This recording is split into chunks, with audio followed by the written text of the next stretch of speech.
President Biden's road to the White House began nearly 5 decades ago. He was elected as the junior U.S. Senator from Delaware in 1973. He served in that position for 36 years, becoming one of the top-ranking members of the Democratic Party.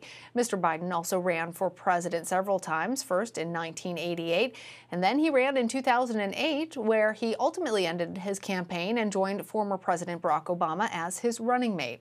For more on this, let's bring in Roger Hoops. He's the president of VOX Global. He's also served as chief of staff to then Vice President Biden during the 2012 Democratic National Convention. Good to have you with us, Robert. So tell our viewers what it was like to work with President Biden during his first presidential campaign in the 80s and how much you've seen that person that you knew then change and evolve into the person that we watched being inaugurated today. Well, that seems like a long time ago, personally, and within the arc of the human condition. What is most interesting about it is what Biden was and what he stood for in that run in 1987 has not changed. There is a core and a mission and a view that runs through this man, the way he lives his life, the way he runs for office, the way he serves in government, whether it's in the U.S. Senate, or whether it was in the White House for 8 years with President Obama. He is his authentic self. And it is remarkable that it is actually this moment that calls him, even though he tried 33 years ago at a very different moment. Well, President Biden also served as a senator under 3 Republican presidents, and he did sometimes go against his own party and collaborate with Republicans. Talk to us, Robert, a little bit about his ability to reach across the aisle and how that could help him now. You know, when I went to work for then Senator Biden in 1989 in the U.S. Senate, on my first day on the job, his son, Beau, who would become Attorney General of Delaware, was working one floor below us, but he was working for Senator Cohen, who your viewers may know was the Republican senator from Maine. And it's funny because it didn't feel odd or didn't feel unusual. It just felt like Senator Cohen was a good man from a great state, and the chance to work with him was a real opportunity, so Beau took it. Those relationships, whether it was with Strom Thurmond or Bill Cohen, or other Republicans, that is what is required in the legislative process. If you want to get things done in Washington, you have to compromise. Joe Biden knows, and by the way, high-functioning Republican legislators know at the state level and across this country that compromise is not a bad word. Quite to the contrary, it is a very American word, and it's how things get done. So it's really sort of at his core to not judge people. Certainly not to hate people because they're simply of a political persuasion, but rather to work with them to find common ground to solve, in this moment, huge problems that this country is facing.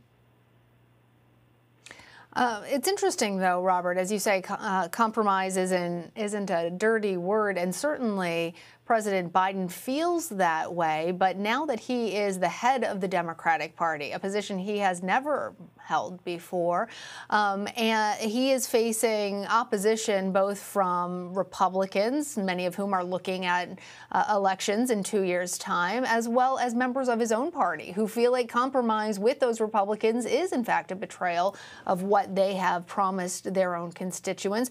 How does he manage moving forward to do, as you say, be his authentic self, but still work with the opposite of the aisle while trying to fend off criticism from his own party in that case? Yeah, you know, George Mitchell, when he was Senate Majority Leader, said managing the Senate was like herding 99 cats. Washington is full of misdirection and individual ambitions and priorities. But we find ourselves, I think, at a pretty unique moment in the history of this country that addressing COVID, addressing jobs, addressing the climate and the climate crisis are not partisan issues. They are issues that affect every neighborhood, every community, and every person. So you start with what we have in common. And you heard it today in his speech. He is committing his soul to this endeavor.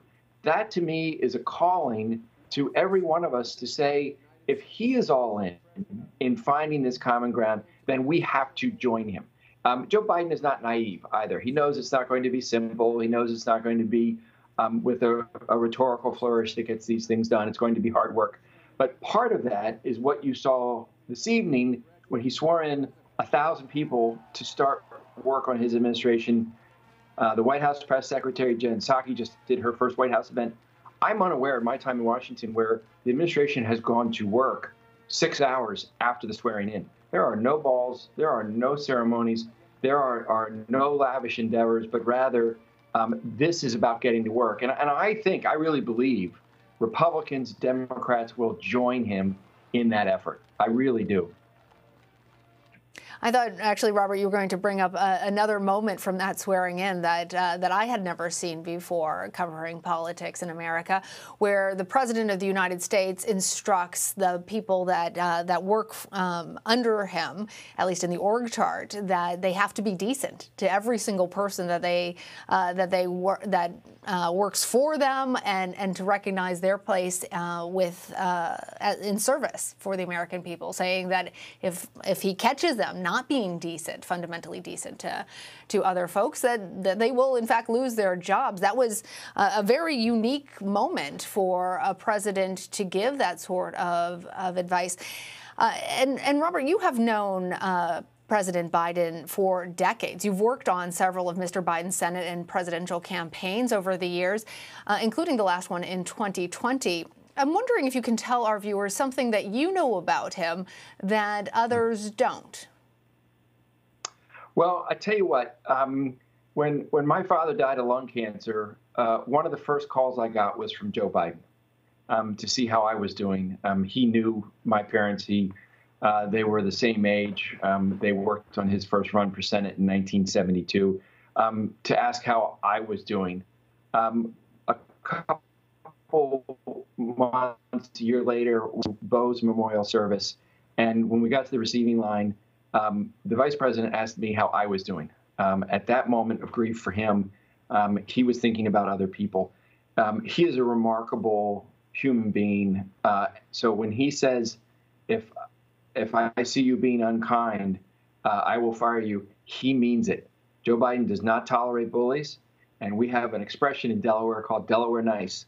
And it's simple. Just be nice to one another. So it runs through him hard. And it's going to have a big impact on, I think, the camaraderie and the enthusiasm and the partnership of the people that work together in the White House and in the administration.